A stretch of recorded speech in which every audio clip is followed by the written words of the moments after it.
went to sleep. She would always leave it just within reach. This particular night was like no other. She plugged her phone in and laid it on the bed next to her. The next morning, her mother called up to her. After several times of not receiving an answer, she decided to go up and wake her daughter for the day.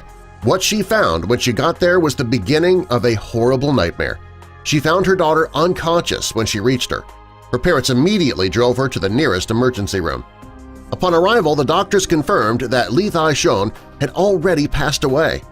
As anyone can imagine, her parents were completely overcome with grief. They couldn't fathom what could have possibly happened to their daughter. The previous night she was feeling fine. Nothing seemed out of the ordinary.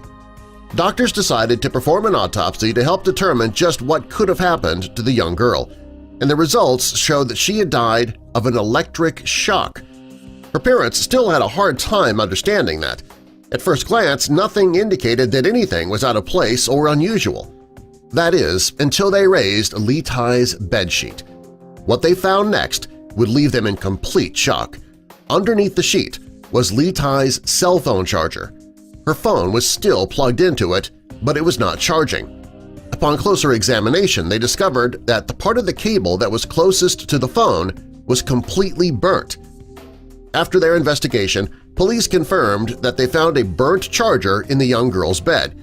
The plastic cover to the cable was broken and had been taped over.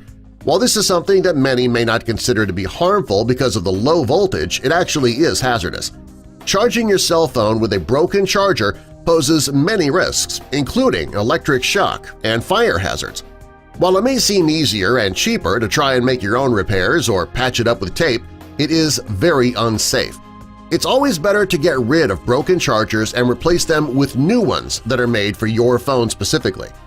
It's also a good practice to charge your phone on a nearby table or dresser, if you feel the need to have it in the same room at all. Placing it in your bed with you or under your pillow while it charges, that creates too great a risk for accidents to happen. Doing so can cause your phone to overheat as well if you leave your phone on during that time.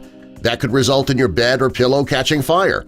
People don't think of their cell phone as putting off a high amount of heat, but if it's not allowed to properly vent air, they can indeed reach a high temperature. It's been reported that over half of children and teens charge their phones on their beds. As parents, we should make them very aware of the danger that possesses. We should also encourage them to share those potential dangers with their friends as well.